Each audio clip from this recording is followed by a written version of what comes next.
कामात आज आम्ही आलो धुळ्यामध्ये आणि माझ्यासोबत आहेत इंजिनियर जयेश जाधव. इंजिनियर म्हणण्यापेक्षा मी असं म्हणेन मास्टर जयेश जाधव, कारण त्यांनी मास्टर सुद्धा केलेले स्ट्रक्चरल इंजिनिअरिंग मध्ये आणि आता अर्थात धुळ्यामध्ये ते मागच्या 7-8 वर्षापासून अतिशय उत्तम काम करत आहेत.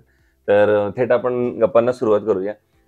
एकतर मला तुमच्याकडून ऐकायला आवडेल तुमचं शाळा कुठली होती, नंतर तुमचं कॉलेज कुठलं होतं जिथनं तुम्ही इंजिनिअरिंग केलं, आणि अर्थात सिव्हिल इंजिनिअरिंग खरं असं मला कायम वाटतं की इतकं अवघड फील्ड आहे, तिथं काम करावं लागतं, खडी वाळू वीट सिमेंट लेबर अशा प्रकारचं काम चे आवड किंवा प्रेरणा कोणाकडनं मिळाली असं तुम्हाला वाटलं आणि या फील्डमध्ये आला तुम्ही? ऍक्च्युअल आमच्या फॅमिलीमध्येच लगभग सिव्हिल इंजिनियर म्हटल्यानंतर 5 ते 7 लोक ऑलरेडी आहेत.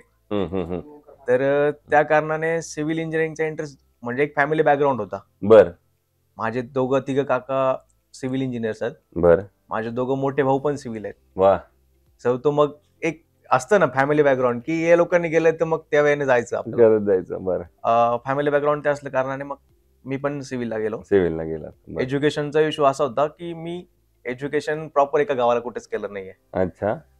माझं तर फर्स्टली प्रायमरी पिंपळनेरला झालं. बर. त्याच्यानंतर नवोदयला नंबर लागल्यानंतर मी अक्कलकुवेला गेलो. अरे वा. तिथून मग ते पण जमलं नाही, थोडा हं. आगाऊ असल्या कारणाने रिटर्न आलो. अच्छा. परत पिंपळनेरला आलो. हं, हं. पिंपळनेरला मग त्याच्यानंतर 11-12 पर्यंत 11-12 ला मी परत नाशिकला गेलो बर. ATHM ला. हं. तिथून परत मग इंजिनिअरिंग साठी मी शिरपूरला गेलो अच्छा. काकांकडेच. तिथून मग मास्टर साठी मी पुण्याला गेलो. वा. मग इतक्या सगळ्या संस्था बदलण्याचं कारण चांगलं तुम्हाला भविष्यात असं वाटतं की आता तेवढा अनुभव मिळाला, तेवढा मित्र तुमचा जास्त झाला, नक्कीच. जनसंपर्क झाला का त्याचं दुःख होते की कंटिन्यू कोणीच मित्र आपले राहिले नाहीत आपल्यासोबत? नाही, उलट ना सर, न्यू प्रिमायसेस मध्ये न्यू मित्र जास्त झाले ना. बरोबर त्याच्याने जो फ्रेंड सर्कल आहे तो खूप मोठाच झाला बरोबर आणि त्याचा बेनिफिट मला खूप या गोष्टी कन्स्ट्रक्शन फील्ड मध्ये मिळतोय आता. बरोबर. कशा पद्धतीने त्याचा फायदा वाटतो तुम्हाला नंतर आता एवढे हे ऍक्च्युअल बदल? काय सर, कन्स्ट्रक्शन फील्ड आहे ना ही खूप मोठी कॉस्ट आहे. बरोबर तर त्या हिशोबाने आपल्याला नवीन नवीन गावांना काही जे आपले जे फ्रेंड्स जोडले गेले आहेत, बरोबर. तर त्या वेळेने आपल्याला नवीन गावांना संधी मिळते काम संधी करायला. मिळते तिकडे काम करायची. बरोबर आहे. सो आता थेट तुमच्या इंजिनिअरिंगच्या रिलेटेड प्रश्नांकडे येऊया. पहिला प्रश्न अर्थातच असा आहे की इंजिनिअरिंग मध्ये अनस्किल्ड लेबरचं पर्सेंटेज जास्त आहे, खूप सगळ्यात महत्वाचं. आणि तुम्ही ज्या आपण डोळ्यासारख्या ठिकाणी बसलोय तिथं बऱ्याचदा असं लेबर प्रॉब्लेम कधी जाणवत असेल आणि कधी अनस्किल्ड लेबर आहे त्यांच्यामुळे बरोबरच काम करावं लागतं. बरं. तर मग अनस्किल्ड लेबर बरोबर काम करणं हे कितपत धोकादायक आहे असं तुम्हाला वाटतं? अनस्किल्ड लेबर बरोबर काम करणं आहे ना सर खूप कठीण आहे. कारण की स्ट्रक्चरल दृष्टिकोनानं जर पाहायला गेलं तर जे स्ट्रक्चरचे बारकावे आहेत, खूप साऱ्या गोष्टी ज्या आहेत हम्म. त्या अनस्किल्ड जे लेबर्स आहेत त्यांना अजून पण ते अननोन आहेत त्याच्यात. बरोबर तर त्याचे जे ड्रॉबॅक्स आहेत ते खूप सारे आहेत की जसं की आपण स्टिरअप्स आहेत जे काय आपण 45 मध्ये बेंड केला जातो, अँकर बार मारला जातो, याच्या गोष्टी त्या ऍज पर नॉर्म्स आहे जे आयएस कोड आपण स्टँडर्डाइज करून घेतो 456 प्रमाणे. बरोबर पण ते ऍक्च्युअल ऑन ऍक्च्युअल प्रॅक्टिस होतच नाहीये. बरोबर जे कॉन्क्रीटचं स्पेसिंग मिळायला पाहिजे ते होत नाहीये. बरोबर मग ते कुठेतरी आपण जो ऍज अ स्ट्रक्चरल डिझाईन जो कोणी करणार आहे तो लोड कॅल्क्युलेट करून तो ती डिझाईन बनवतोय, पण बरोबर ऑन ऍक्च्युअल ती प्रॅक्टिकली होतच नाहीये. बरोबर. तर ते कुठेतरी धोकेदायक आहे. ओके. त्याच्यामुळे मी म्हणेल ना पूर्ण बिल्डिंग मध्ये इंटेरियर पेक्षाही स्ट्रक्चरल खूप मोठं पार्ट करतो. बरोबर जसं आपल्या शरीरात हाडं वगैरे काम करतात बरोबर तसंच त्यावेळेने आहे. आपला स्ट्रक्चरल खूप मोठा पार्ट आहे बरोबर. आणि त्यातल्या त्यात स्टील डिझायनिंग खूप महत्वाची आहे. हो हो आणि ती जर प्रॉपर नसली तर मग या कामासाठी आपल्याला स्ट्रक्चरली जे कोणी लेबर हायली एज्युकेटेड आहेत त्यांनाच आपण हायर केलं गेलं पाहिजे. जसं की बाइंडर वेगळे आहेत, फिटर वेगळे आहेत, हे वेगवेगळे केले गेले पाहिजे. बरोबर. दुसरं तुम्ही मास्टर केलं स्ट्रक्चरल मधनं, जेव्हा धुळ्यासारख्या ठिकाणी काम केलं तेव्हा असं वाटलं का की याचा महत्व अजून इथपर्यंत पोहोचलेलं नाहीये स्ट्रक्चरलचं, किंवा लोकांना तेवढा इम्पॉर्टन्स माहित नाहीये, तर तो सुरुवातीला समजून देताना काही स्ट्रगल पुन्हा आला सुरुवातीला? खूप साऱ्या गोष्टी सर जी ते मी प्रॅक्टिस केलेली हो. त्या अजूनपर्यंत पण इकडे पोहोचलेल्या नाही आहेत बऱ्याचशा गोष्टी. बरोबर बरं. जसं की तुम्ही फाईल कुठल्या कुठं प्रॅक्टिस केली मी तुम्ही? प्रॅक्टिस केली आहे सर, मी पुण्याला केलं होतं. बरं. तिथे एक बिल्डकॉन करून आहे. बरोबर त्याच्यामध्ये एक भोसले सर म्हणून होते, अरविंद बरं. भोसले. बरं. त्यांचं ऑफिस ऍक्च्युअली ते प्रॅक्टिस त्यांची दुबई बेसला आहे. बर दुबई प्लस ते पुण्यात चांगलं काम करतात ते. बर बर. तर त्यांच्या जे काही रेन्फोर्समेंट होती ती खूप सारी चांगली होती अच्छा. आणि तिथली जी डिझाईन होती ती लगभग 10K ची वरती त्यांची पर स्क्वेअर फीटची होती.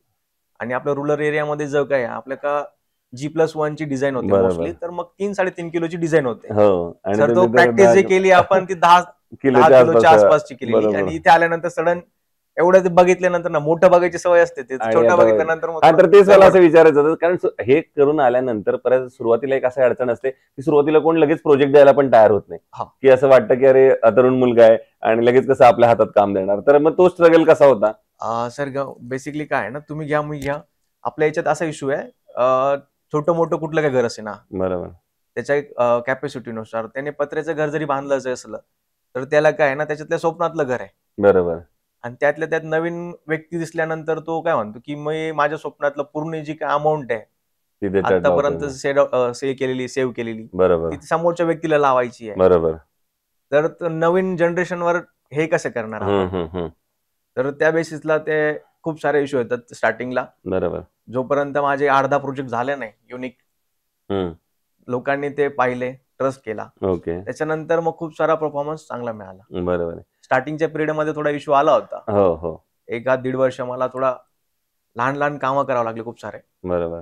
मग कामाच्या निमित्ताने मग तसं ते लोकांचा ट्रस्ट पण आपण हे केला. बरोबर आहे. दुसरं तुम्ही स्ट्रक्चरल इंजिनिअरिंग मध्ये मास्टर्स केले म्हणून सुद्धा तुम्हाला विचारायचंय की प्लॅन या स्टेजचं किंवा स्टील डिझायनिंग वगैरे तुम्ही म्हणला, या प्लॅन स्टेजचं काय महत्व सांगाल कन्स्ट्रक्शन फील्ड मधलं? स्ट्रक्चरली मध्ये प्लॅनचा खूप मोठा रोल प्ले करतो सर, कारण हो. की काय ना, आपल्याकडे जो एरिया आहे तो ब्लँक एरिया आहे, आणि त्याच्यातलं त्यात आपण जो प्लॉट मार्कआउट करतो, प्लॅन म्हणजे एक मार्कआउटचा विषय आहे. बरोबर. जो कोणी आपण ब्लँक पेजवर आपण जसं की डॉट ठेवतो, त्याचा डॉटने काहीतरी त्याला इमेज, त्याला काहीतरी एक व्हॅल्युएशन मिळते. हो.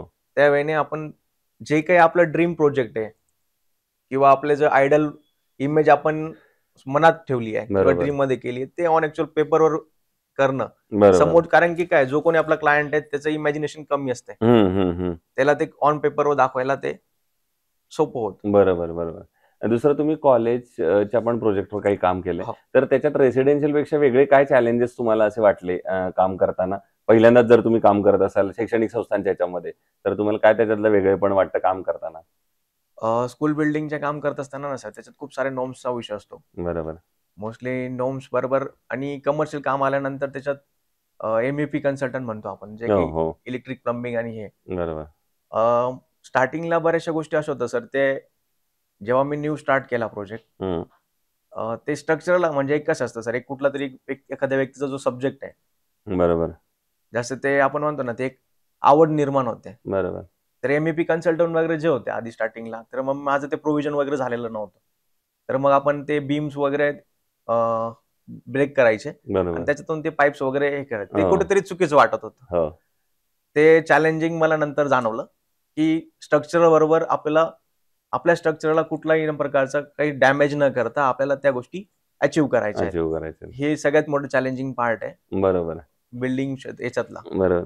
तुम्ही आता मास्टर्स केले, तुम्ही आता मग अशी तुम्ही म्हटलं तसं मोठ्या प्रोजेक्टवर काम केले, आता एकदम धुळ्यासारख्या ठिकाणी पण काम करताय. तर आता असं वाटतं का अजून काहीतरी शिकायला पाहिजे, अजून कुठला कोर्स करायला पाहिजे, प्रॅक्टिकल काहीतरी अजून नॉलेज घ्यायला पाहिजे असं, किंवा कुठल्या तरी कोर्स मधनं वगैरे असं नवीन टेक्नॉलॉजी नक्कीच मधनं? सर. एक आता ना BTAP म्हणून आलेला एक कोर्स आहे, बरं. जे की आता जर्मन बेस्ड प्रोडक्ट आहे तो. बरं. मोस्टली एक चांगली गोष्ट अशी आहे की धुळे जिल्ह्यामध्ये जे काय आता एज्युकेशन हब येत आहे शिरपूरला, बरोबर. तिथे मोस्टली तो बऱ्यापैकी चांगला ऍड केला जातो. अच्छा. Very good. जे की ओव्हरऑल नॉर्थ महाराष्ट्रामध्ये आपल्याकडे अजून कुठेच ती टेक्नॉलॉजी युज केली जात नाही. बरोबर. जी थ्रेडिंगची प्रोसेस येते ना, हो. ती आपण आज महाराष्ट्रात युज करतोय.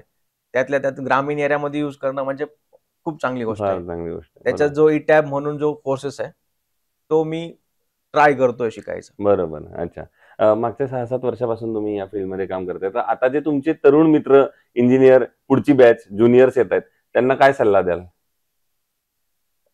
ते मी पण त्यांना एकच सांगेल की पूर्णतः जोपर्यंत तुम्ही प्रॅक्टिस करत नाहीये, कारण की कन्स्ट्रक्शन फील्ड ही अशी सर, याच्यात रोज काही ना काही तुम्ही ऑन ऍक्च्युअल साईडवर गेला ना, तुम्हाला रोज नवीन चॅलेंजिंग पार्ट मिळणार आहे. बरोबर.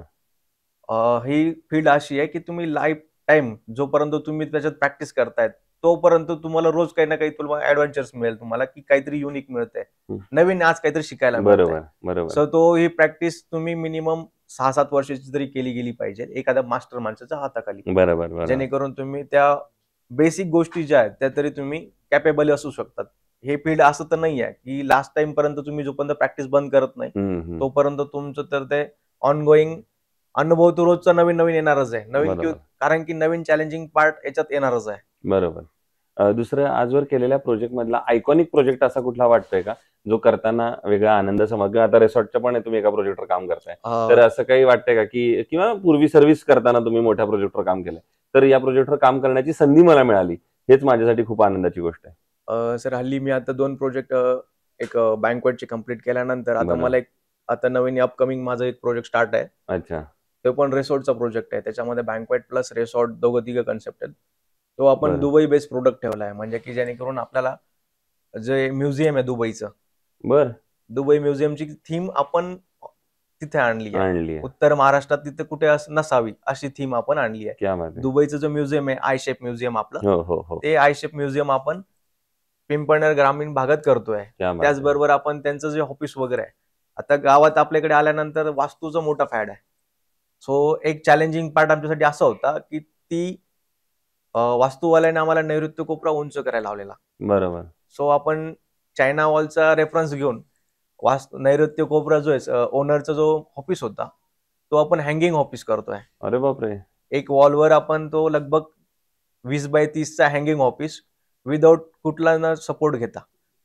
तो एक चॅलेंजिंग पार्ट आहे. चॅलेंजिंग पार्ट आहे त्यातला. बरोबर. तुम्ही या रेसिडेन्शियल कमर्शियल बरोबर गव्हर्नमेंट प्रोजेक्टवर सुद्धा काम केले, तर ते कुठल्या प्रकारच्या प्रोजेक्टवर तुम्ही काम केलंय आतापर्यंत? NRHM चे जे काही प्रोजेक्ट्स आहेत आपले त्याच्यावर मी गव्हर्नमेंटचे कामं केलेले आहेत. बरं. कोविड बेसिसमध्ये बऱ्यापैकी आता तो मोठा लॉट आलेला. कोविडच्या पिरियडमध्ये एक आपण सोसायटीला काही देणं पण लागतो. बरोबर. याच्यात मी कोविड बेसिसमध्ये गव्हर्नमेंटचे लगभग आता 35-36 PSCचे काम पण रिसेंटली कम्प्लीट केलं आहे. अरे वा. दुसरं कुठल्याही कन्स्ट्रक्शन मध्ये सिमेंट आणि स्टील या 2 महत्वाच्या गोष्टी असतात. तर मग स्टील निवडताना तुम्ही काय पॅरामीटर्स चेक करता किंवा करायला पाहिजेत असं तुम्हाला वाटतं? बेसिकली स्टील निवडताना जे आपण जे पॅरामीटर लावून दिले आहेत ऍज पर इंडियन स्टँडर्ड नुसार ते तर बेसिकली चेक केले गेले पाहिजे. बरोबर. मार्केटला खूप साऱ्या गोष्टी आहेत. काही लोक रेटच्या कम्पेअर करण्यामध्ये कार्बनचा रेशो म्हणा बरोबर किंवा थ्रेडिंग प्रोसेस आहे या खूप साऱ्या गोष्टीत कमी जास्त कॉम्प्रोमाइज करतात. बरोबर. तर ते बघून प्रेफर करावं कुठलं तरी स्टील. बरोबर. याला मी हे करतो. बरोबर. दुसरं आयकॉन स्टील तुम्ही कुठल्या प्रोजेक्टवर वापरलंय का यापूर्वी? आयकॉन स्टील रेफरन्सली मोस्टली आता माझ्या बऱ्यापैकी प्रोजेक्टवर चाललेलं आहे. सो आयकॉन स्टीलचा अनुभव कसा होता किंवा त्यांची सर्व्हिस बद्दल काही सांगता येईल का? आयकॉन स्टीलचं अवेलेबिलिटी पण चांगली आहे. जेव्हा माझा एक प्रोजेक्ट होता कोल्हापूरमध्ये जेव्हा फ्लड आलेला माझा तो प्रोजेक्ट त्याच्यावर स्टील येत होतं पोलादचं. अच्छा. सो तेव्हा मला 25 mm चा एल लागणार होता. बरोबर. तर आम्ही 15 ते 20 दिवस त्याच्यासाठी थांबलेलो. बरं. सो ते आम्हाला ती अवेलेबिलिटी आयकॉनने करून दिलेली. अच्छा. Very good. 25 mm चा जो काही एल असतो आपला ऑन ऍक्च्युअल साइडवर तेवढा पॉसिबल नाही आहे. सो तो आपल्याला त्यांनी प्रोव्हाइड केलेला त्यावेळेस. अच्छा. सो त्यांची सर्व्हिसिबिलिटी खूप चांगली आहे. वा. क्या बात. सो हे होते इंजिनियर जयेश जाधव आणि त्यांनी आपल्याशी बिल्ड आयकॉन या प्लॅटफॉर्मवर गप्पा मारल्या. मी म्हटलं तसं 6-7 वर्ष झाले ते या फील्डमध्ये काम करतात, पण त्यांनी डायव्हर्सिफाईड पोर्टफोलिओवर काम केलंय. म्हणजे गव्हर्नमेंटचे प्रोडक्ट केलेत, रेसिडेन्शियल केलेत, कमर्शियल केलेत. नुकताच एका ड्रीम प्रोजेक्टवर ते काम करतायत रिसॉर्ट सारख्या. तिथे दुबई सारखं इन्फ्रास्ट्रक्चर तुम्हाला इकडे बघायला मिळणार आहे. सो येणाऱ्या आगामी काळात असेच उत्तम आयकॉनिक प्रोजेक्ट तुमच्या हातून घडावेत याच माझ्याकडून आणि आयकॉन स्टील दोघांकडून मनपूर्वक शुभेच्छा. Thank you sir. Thank you very much. या प्लॅटफॉर्मवर पण असा युनिक प्रोजेक्ट आणि जे काही मनातले जे शेअरिंग्स असतात ते करण्याचा प्लॅटफॉर्म आयकॉनने दिला आहे. सो हे जे मुवमेंट्स आहेत हे लाईफमध्ये न विसरण्यासारखे मुवमेंट्स आहेत. सो थँक्यू आयकॉन आणि आयकॉनच्या टीमला माझ्याकडनं thank you. Thank you very much. Thank you.